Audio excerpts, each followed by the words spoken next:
Do you guys remember the other day when I was talking to you about what private investigators really do when we're on surveillance? And I told you about how I learned the hard way that one of the investigators I know was watching porn, like while he's doing surveillance. So I meet up with this investigator because the client wants us to work a tag team, which basically means you have two investigators working the same case because they need another set of eyes for whatever reason. Well, while working the case, I ended up getting covert video of the subject. And then afterward, I had gotten in the other investigator's car so I could show him the video that I got. So I'm sitting in his car and I say, go to the link that I emailed you, because I wanted to show him something pertaining to the video I got. Well, this fella says, no worries, I've got that link right here. This dude clicks on his browser and all you hear is the sound of fornication and sin. All this man's car speakers, they lit up like the 4th of July if I could describe fireworks in only a sound. His speakers were rattling, his trunk is shaking, his multi-$1,000 stereo system is working at its finest. My seat's vibrating, I'm getting the full effect. This whole situation's awkward as hell. For him and for me. Listen, this was a fully immersive ride, okay? Like, this is an experience some folks would pay money for. Well, he looks at me, and I'm looking at him, and he's looking back at me, and I didn't know where to look. Do I look away? Do I pretend like I don't hear it?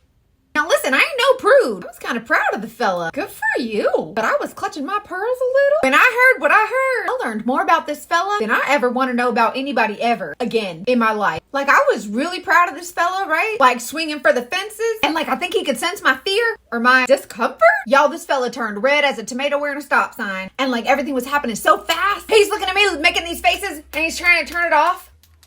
Can't get the phone to turn off or make the desecration of this woman stop happening. He sounded like a dying damn goat. But let me tell you, she was taking it like a champ, like a seasoned pro. I hope they paid her a little extra. I think she sounded even a little traumatized, if you ask me. But definitely not any more traumatized than this fella sitting next to me in his car while my butt's vibrating. Whatever the hell this stuff is that tickles his pickle. Y'all, I learned a little bit too much about that fella that day. And we still had to finish off the case. Like, you can't just say goodbye. So finally, he gets it to turn off, right? He says, wow, that's so embarrassing. I don't understand why these ads keep popping up on my phone.